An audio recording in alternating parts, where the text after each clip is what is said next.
Breaking news చూస్తున్నాం. Drugs కు అలవాటు పడిన ఓ లేడీ డాక్టర్ ను పోలీసులు పట్టుకున్నారు. హైదరాబాద్ లో ఓ కార్పొరేట్ హాస్పిటల్లో డాక్టర్ కమ్ సీఈఓగా ఉన్న ఆమెను రాయదుర్గం పోలీసులు అదుపులోకి తీసుకున్నారు. డెలివరీ బాయ్ బాలకృష్ణ ఆమెకు డ్రగ్స్ అందిస్తూ ఉండేవాడనే పక్కా సమాచారంతో రాయదుర్గం పోలీసులు కాపు కాసి ఇద్దరిని పట్టుకున్నారు. లేడీ డాక్టర్ ను రీహాబిలిటేషన్ సెంటర్ కు తరలిస్తున్నారు.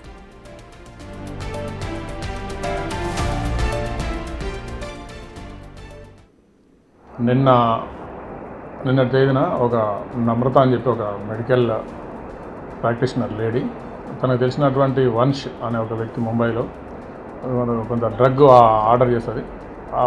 దానికి సంబంధించినటువంటి సప్లై ఇవ్వడం కోసం ఒక బాలకృష్ణ అనే ఒక వ్యక్తి వచ్చి రాయదుర్గం ఏరియాలో ఆ లేడీకి హ్యాండ్ ఓవర్ చేస్తుంటే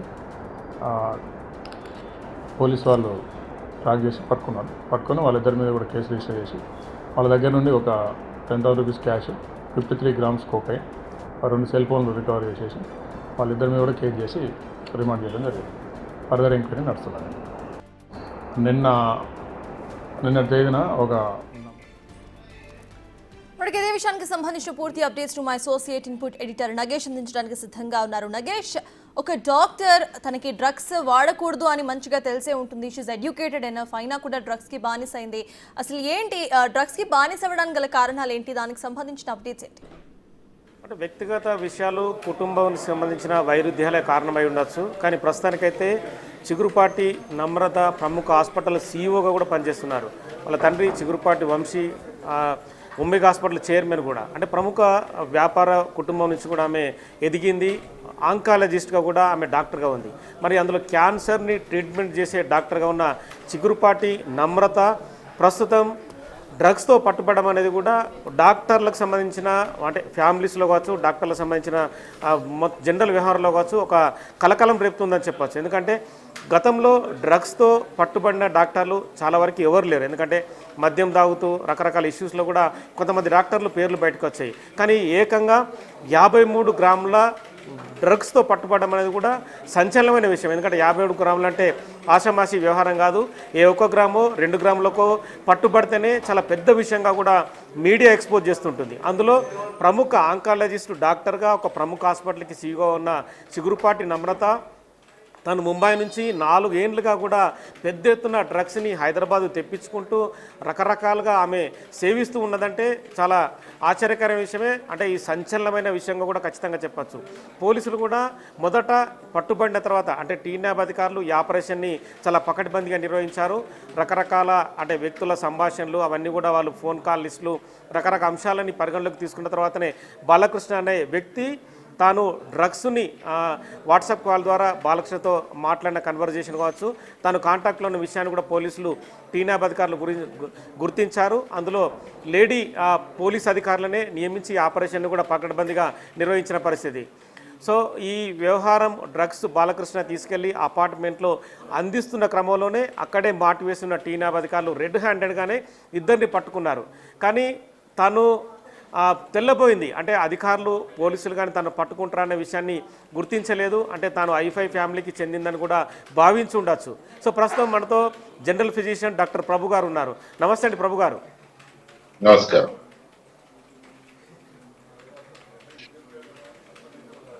హలో, నమస్కారం ప్రభు గారు. చిగురుపాటి నమ్రత డ్రగ్స్ 53 గ్రాముల కొకైన్ని ముంబై నుంచి ఒక వ్యక్తి ద్వారా తెప్పించుకుంది.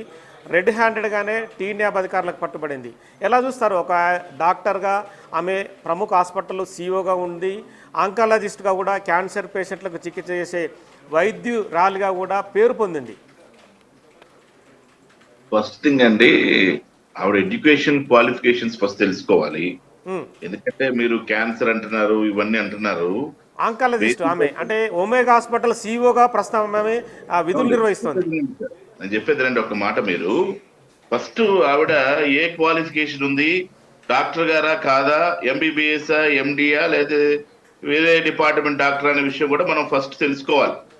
మీరు ఇప్పుడు ఈ విషయాన్ని తెర మీద తీసుకొచ్చారు కాబట్టి మేము కూడా దాని మీద ఇన్వెస్టిగేట్ చేస్తాం. మన ఇండియన్ మెడికల్ అసోసియేషన్ తరఫు నుంచి కానివ్వండి, మెడికల్ కౌన్సిల్ దగ్గర నుంచి కానివ్వండి, ఆమె గురించి కంప్లీట్ ఇన్ఫర్మేషన్ ఉంటుంది. డాక్టర్ అయితే, ఎంబీబీఎస్ డాక్టర్ అయితే ఈ విషయాల మీద పూర్తి అవగాహన తీసుకురావడానికి మేము ప్రయత్నం చేస్తాం first thing. Second thing, drugs అనేది ఒక మహమ్మారి, మనందరికీ తెలిసిన విషయమే. అవును. సో డ్రగ్స్ అనేది ఒక మహమ్మారి కాబట్టి మనము కేర్ఫుల్ గా ఉండాల్సినటువంటి అవసరం ఉంది. ఈ రోజు ఉమ్, ప్రపంచం అంతా భయపడుతుంది. మనం ఈ డ్రగ్స్ అనేది టెర్రరిజం కంటే భయానకమైనది. ఒక రాష్ట్రం, దేశం పాడైపోవాలంటే, యువత పాడైపోవాలంటే, టెర్రరిజం కంటే ఇంటర్నల్ గా మనం పాడైపోవడానికి ఇది ఎంతో ప్రోత్సాహకరమైనటువంటి విషయం. ఒక దేశం పాడైపోవడానికి, ఒక రాష్ట్రం పాడైపోవడానికి. కాబట్టి మనము ఈ విషయం పైన పూర్తి అవగాహనని సాధించాల్సిన అవసరం ఉంది. ఎందుకంటే మీరు ప్రముఖమైన హాస్పిటల్ అంటున్నారు, ప్రముఖమైన వ్యక్తి అంటున్నారు, వీటి మీద పూర్తిగా మనం తెలుసుకోవాలి. ప్రైమరీ ఇన్వెస్టిగేషన్ ఏంటంటే పోలీసుల నుంచి ఈమె 4 ఏళ్లుగా డ్రగ్స్ వాడుతుంది, రకరకాల వ్యక్తులు, వంశీ టక్కర్ అని చెప్పి ముంబైలో ఒక ఈ డ్రగ్స్ సంబంధించిన వ్యాపారి ఉంటాడు, ఆయన నుంచి రకరకాలుగా ఈమె తెప్పించుకుంటుంది. ఇప్పటికే 5 నుంచి 10 సార్లు కూడా డ్రగ్స్ సప్లై చేసుకుందని కూడా ఇన్వెస్టిగేషన్లో ప్రైమరీగా తేలింది కూడా. ఎస్, అందుకేనండి ఇప్పుడు ఎవరైనప్పటికీ కూడా, వాళ్ళు డాక్టర్ కానివ్వండి, యాక్టర్ కానివ్వండి, ఎవరైనప్పటికీ కూడా చట్టం తన పని చేసుకెళ్తుంటది, వ్యవస్థలో జరగాల్సిన పని జరుగుతుంటది. అయితే మేము చెప్పేది ఏంటంటే, ఒకవేళ డాక్టర్ అయితే మాత్రం తప్పకుండా ఇండియన్ మెడికల్ అసోసియేషన్ పరిధిలో కానివ్వండి, లేదా medical council, Telangana state medical council కానివ్వండి, ఇండియన్ మెడికల్ కౌన్సిల్ కానివ్వండి, నేషనల్ మెడికల్ కమిషన్ కానివ్వండి, వీటన్నింటిలో కూడా వీరికి కూడా చట్టపరమైనటువంటి అంశాలు ఉన్నాయి. ఒకవేళ ఈ డాక్టర్ ఇలాంటి పనులు కనుక చేస్తే ఏ విధమైనటువంటి చట్టపరమైన చర్యలు తీసుకోవాలి. ఇప్పుడు మీరు నార్కోటిక్ యాక్ట్స్ ఉన్నాయి, ప్లస్ పనిష్మెంట్ 37 సెక్షన్ 37, తర్వాత ఇతర 42 సెక్షన్, రకరకాల సెక్షన్ నార్కోటిక్ సెక్షన్స్ ఉన్నాయి. వాటి పరంగా కేసులు చేస్తారు, వాటి పరంగా వాళ్ళు చేయాల్సిన పనులు చేస్తారు. అయితే యాజ్ మెడికల్ కౌన్సిల్ కానివ్వండి, యాజ్ ఇండియన్ మెడికల్ అసోసియేషన్ కానివ్వండి, మేము కూడా వారి గురించి పూర్తిగా వివరణ తీసుకొని, ఎందుకంటే ఇప్పుడు ఇందాక ప్రభు గారు ఒక చిన్న క్వశ్చన్ మీరు చేశారు. ఈమె హైదరాబాద్లోనే ఎంబీబీఎస్ చేసింది, అమృత ఇన్స్టిట్యూట్లో ఎండి రేడియేషన్ ఆంకాలజీ కూడా ఈమె పూర్తి చేసింది. అంటే మీకు ప్రైమరీ ఇన్ఫర్మేషన్ ఇవ్వడం కోసం చెప్తున్నాను. థ్యాంక్ యూ ఇన్ఫర్మేషన్ ఇచ్చిన థ్యాంక్ యూ. మేము దీని మీద పూర్తిగా ఆ డాక్టర్ గారు ఎవరు, ఏంటి, ఎందుకు చేశారు ఇలాంటి పనులు, ఒకవేళ డ్రగ్స్ కి బానిసై, లేదా వ్యక్తిగత కుటుంబాల సమస్యలతోటి డ్రగ్స్ కి బానిసైందా, లేదా వేరే సమస్యలతోటి ఒంటరితనంతో బానిసైందా, ఏంటి అనే విషయాల్ని పరిపరాల అంశాలు ఉంటాయండి. ఎందుకంటే ఒక వ్యక్తి డ్రగ్స్ తీసుకుంటున్నాడంటే అనేక కారణాలు ఉంటాయి దాని చుట్టూ.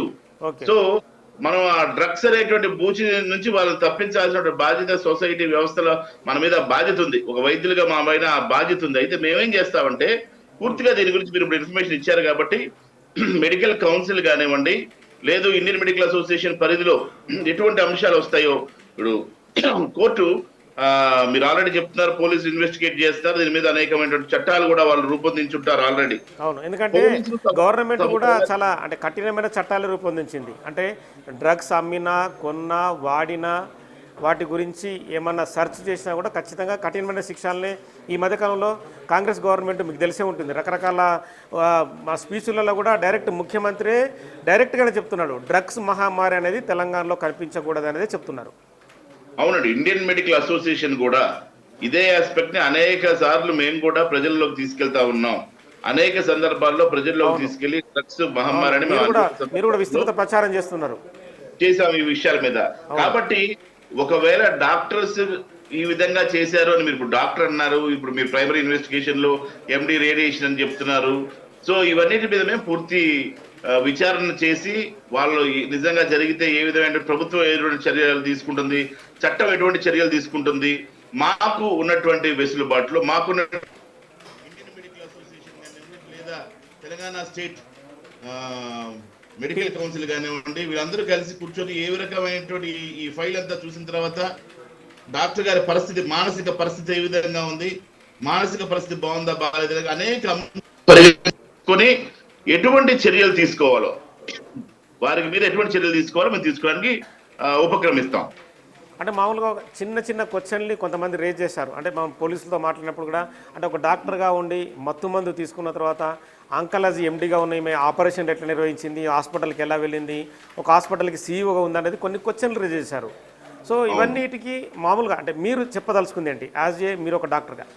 అంటే సార్ ఇక్కడ ఒక ముఖ్యమైన అంశం ఏంటంటే అండి, డాక్టర్ అనే అంశం పక్కన పెడితే మీరు అన్న రేడియేషన్, ఎండి రేడియేషన్, వీళ్ళు ఆపరేషన్ చేయరు.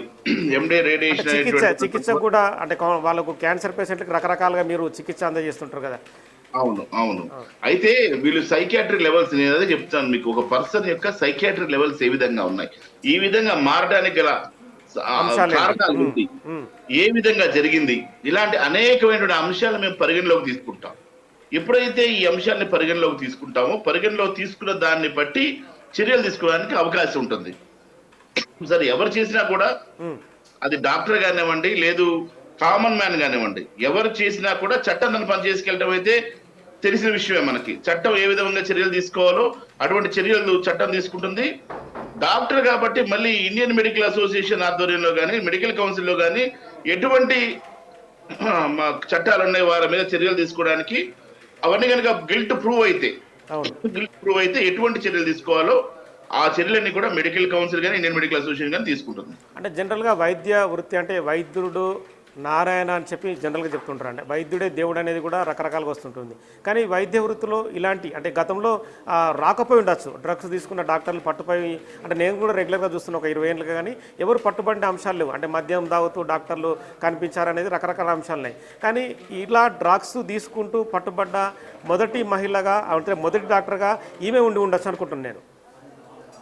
అంటే ఇప్పుడు కొన్ని అంశాలని మనము అంటే ఇప్పుడు వాళ్ళ యొక్క ప్రైవసీ, వాళ్ళ యొక్క అనేకమైనటువంటి ఇన్ఫర్మేషన్ మనం మాట్లాడాలి. అంటే పూర్తి అవగాహన కావాలి మన కేసు మీద. ఒక డాక్టర్ల గురించి కానివ్వండి, ఇప్పుడు మీరు డాక్టర్ వైద్య నారాయణ హరి అంటున్నారు, అదే డాక్టర్ని చాలా చోట్ల హాస్పిటల్ మీద దాడి చేసి, మన పంజాబ్ లో అయితే హాస్పిటల్ మొత్తం దాడి చేసి డాక్టర్లను చంపేశారు. అనేక చోట్ల మరి నారాయణ హరి అనేటువంటి డాక్టర్ నే హరి చేసేసేటువంటి సందర్భాలు చాలా ఉన్నాయి. తెలంగాణలో కూడా చాలా చోట్ల జరిగాయి కూడా, గాంధీలో కానీ మిగతా చోట్ల కూడా. అయితే శోచనీయం, ఇదంతా శోచనీయం, బాధాకరం. డాక్టర్లు సామాన్యంగా డాక్టర్లు వారి పరిధిలో ఉండడానికి ప్రయత్నం చేస్తారు. పరిధిలో లేని వారు కానివ్వండి, డాక్టర్స్ ఎటువంటి మెడికల్ నెగ్లిజెన్స్ గురి చేసిన వాళ్ళు వారి మీద మెడికల్ కౌన్సిల్ కానివ్వండి, ఇండియన్ మెడికల్ అసోసియేషన్ కానివ్వండి, మా దగ్గర రెగ్యులేటరీ అథారిటీస్, డిసిప్లినరీ కమిటీస్ ఇవన్నీ ఉంటాయి. ఈ డిసిప్లినరీ కమిటీ ద్వారా వారి మీద చర్యలు తీసుకుంటా ఉంటాం. ఎవరైనా అలా చేస్తే మా దృష్టికి కనుక ఏదైనా కంప్లైంట్ వచ్చినా కూడా ఇమీడియట్ గా వారి మీద తగు చర్యలు తీసుకోబడతాయి. సో ఇప్పుడు ఇది ఫస్ట్ టైం మేము కూడా వింటాం. ఇలాంటి సన్నివేశం బాధాకరం, శోచనీయం. కానీ దీనిపైన పూర్తి స్థాయిలో విచారం జరగాలి. ఎందుకంటే ఇప్పుడు వెరీ ప్రిలిమినరీ స్టేజ్ కాబట్టి పూర్తి ఇన్ఫర్మేషన్ మన దగ్గర లేదు. కాబట్టి మనం ఇన్ఫర్మేషన్ అంతా తీసుకున్న తర్వాత వాళ్ళు డాక్టర్ గారు ఈ విధంగా చేసి కనుకుంటే దాని మీద వారి యొక్క మానసిక స్థితి, వారు ఎందుకంటే డ్రగ్స్ కి 4-5 సంవత్సరాల నుంచి అలవాటు పడి ఉన్నారంటే వారి యొక్క మానసిక స్థితి ఏ విధంగా ఉంది, వారి ఆరోగ్య పరిస్థితి ఏ విధంగా ఉంది, అనేకమైనటువంటి అంశాలని పరిగణలోకి తీసుకొని అప్పుడు మనం దీని మీద తగు చర్యలు తీసుకోవడానికి అవకాశం ఉంటుంది. అంటే ఒకవేళ మీ ఐఎంఏ అసోసియేషన్ నమ్రత దగ్గరికి అంటే ఆమెను రిహాబిలిటేషన్ సెంటర్కి పంపిస్తామని చెప్పి పోలీసులు అంటున్నారు. ఒకవేళ మీరు అవకాశం వస్తే అక్కడ వెళ్ళి ఆమెతో పర్సనల్గా మాట్లాడే అవకాశం ఉందా? తప్పకుండా వారితో మాట్లాడాల్సిన అవసరం ఉంది. ఎందుకంటే ఇండియన్ మెడికల్ అసోసియేషన్ డాక్టర్స్ యొక్క వెల్ఫేర్ గురించి ఆలోచిస్తుంది, డాక్టర్స్ యొక్క బాగోగుల గురించి చూస్తుంది. కాబట్టి ఇది part and parcel of Indian medical association. కాబట్టి వారు కూడా వైద్యులు కాబట్టి మా అసోసియేషన్ తరఫు నుంచి వారి దగ్గరికి వెళ్ళి పరామర్శించి వారి అసలు పరిస్థితులు ఏంటి, వారు ఏ విధంగా ఉన్నారు, ఏ విధంగా ఇలాంటి స్థితిలోకి ఏ విధంగా వెళ్ళారు, వీటన్నిటిని పరిగణలోకి తీసుకుని ఎటువంటి చర్యలు ఇంత జరిగినప్పటికి కూడా వారికి మానసిక ధైర్యం కల్పిస్తూ వారిని ఏ విధంగా ఒకవేళ ఈ సమస్యలో కనుకుంటే ఏ విధంగా వారిని బయటికి తీసుకురావడానికి, ఈ పరిస్థితుల నుంచి, ఈ డ్రగ్ అబ్యూస్ లో నుంచి, లేదు ఈ డ్రగ్స్ వాడకంలో ఏదైతే వారు బాధితులుగా మారారో వాటిలో నుంచి ఏ విధంగా బయటికి తీసుకురాగలుగుతాం అనేటువంటి చర్యలు కూడా చేపట్టడానికి ఇండియన్ మెడికల్ అసోసియేషన్ వెనుకాడబోతుంది. ఓకే అండి, థ్యాంక్ యూ ప్రభు గారు. సో మొత్తానికైతే ఐఎంఏ ఇండియన్ మెడికల్ అసోసియేషన్ కూడా ఖచ్చితంగా డాక్టర్ చిగురుపాటి నమ్రతను మత్తుకు బానిసైన ఆ వ్యసనం నుంచి బయటపడేలా కృషి చేస్తామంటుంది. ప్రైమరీగా అయితే పోలీస్ ఇన్వెస్టిగేషన్ రకరకాల కోణాల్లో జరుగుతుంటుంది. 53 గ్రాములతో పట్టుబడ్డది కాబట్టి ఖచ్చితంగా చాలా పెద్ద విషయమే. ఇందులో వంశ్ టక్కర్ కావచ్చు, ఇప్పుడు బాలకృష్ణ అనే తోటి వ్యక్తి పట్టుబడ్డాడు కావచ్చు. ఆ వాట్సాప్ గ్రూపు అలాగే చిగురుపాటి నెంబర్కి సంబంధించిన ఫోన్లు అనలైజ్ చేసి అందులో ఉన్న కాంటాక్ట్స్, వాట్సాప్ గ్రూపులు, వివిధ అంశాలపైన కూడా ఖచ్చితంగా టీన్యాప్ దర్యాప్తు జరిపే అవకాశం కనిపిస్తుంది. ప్రస్తుతం అయితే వంశ్ టక్కర్ ముంబైలో తన ఫోన్లు స్విచ్ ఆఫ్ చేసుకొని అజ్ఞాతంలోకి వెళ్ళినట్టుగా తెలుస్తుంది. ఒక వంశ్ టక్కరే డైరెక్ట్గా నమ్రతతో టచ్లో ఉన్నారా, లేదంటే వంశ్ టక్కర్ ఇంకా వేరే డాక్టర్లు కానీ వేరే హైదరాబాద్లో ఉన్న డ్రగ్స్కి బానిసైన వ్యక్తులతో టచ్లో ఉన్న అంశాన్ని కూడా ప్రస్తుతం అయితే దర్యాప్తు జరుపుతున్నారు. నెక్స్ట్ లెవెల్లో ఇన్వెస్టిగేషన్ సంబంధించి నెక్స్ట్ లెవెల్లో నమ్రతని రిహాబిలిటేషన్ సెంటర్కి వెళ్ళి పోలీసులే స్వయంగా అంటే మహిళా పోలీసులే వెళ్ళి ఆమె మానసిక స్థితిని బట్టి ఇన్వెస్టిగేషన్ చేసి ఇందులో ఉన్న వ్యక్తులు, అలాగే వ్యాపారం జరుపుతున్న వ్యక్తులు కావచ్చు, కొనేవాళ్ళు, డ్రగ్స్కు బానిసైన వ్యక్తులు కావచ్చు, వాళ్ళందరినీ ఖచ్చితంగా అదుపులోకి తీసుకునే అవకాశం కనిపిస్తుంది. ఈ మత్తుకు బానిసైన తన తోటి డాక్టర్లు ఉన్నారా, లేదంటే స్నేహితులు ఉన్నారా, శ్రేయోభిలాషులు ఉన్నారా, వాళ్ళందరినీ కూడా ఖచ్చితంగా వాళ్ళ నుంచి బయటపడడం కోసం అవకాశం చేయడం. నెక్స్ట్ వంశ్ టక్కర్ని, ఇంకా హైదరాబాద్లో ఉన్న డ్రగ్స్ని సరఫరా చేసే వ్యక్తుల్ని అదుపులోకి తీసుకొని వాళ్ళందరినీ అరెస్ట్ చేసే అవకాశం అయితే కనిపిస్తుంది. Right, thank you Nagesh.